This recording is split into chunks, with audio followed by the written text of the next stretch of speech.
Mga pasahero kan sarong bus nagkariribok makalihis na masulo ang bihikulo pag-abot sa Matnog, Sorsogon. Pinagikanan kan kasulo inaarampakan mga otoridad. Uya ang report ni Rosie Nieva. Nagkasiribot ang mga pasahero kan sarong bus pag-abot sa Barangay Pawa, Matnog, Sorsogon. An sa inda kayang piglulunadan, biglang nasulo. Storya kan sarong pasahero, antas pa man magkalayo ang bus, nahagop na kaini ang sarong puonin kahoy as sindikitan pang mahulog sa ampas sa parte kan Camarines Norte. Gikan subot sinda sa Manila asin pasiring sa Samar. Solo sana ang driver kaini kaya may pagkakataon na pirang beses ining nagpapahingalo. Hasta pag-abot sa Matnog, biglang nag-aso ang sarong tukawan na harani sa makina kan bus.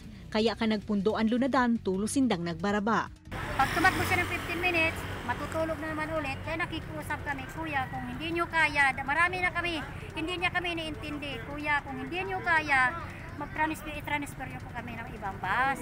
Natatakot na po kami. Mayo maninakulugan sa labing 40 pasahero. Alagad aniba sa mga gamit kan mga pasahero ang kabali sa mga nagkasurulo. Sa ngunya nagpapadagos pa ang investigasyon kan mga otoridad sa nasambitan ng insidente. High blood yata ng pagbibitaw, hindi pa namin nalulocate kung nasaan. Opo. Pero dahil entry, invite na namin sa fire station para makuha ng district. Ini si Rosie Nieva, Balitang Bicolandia.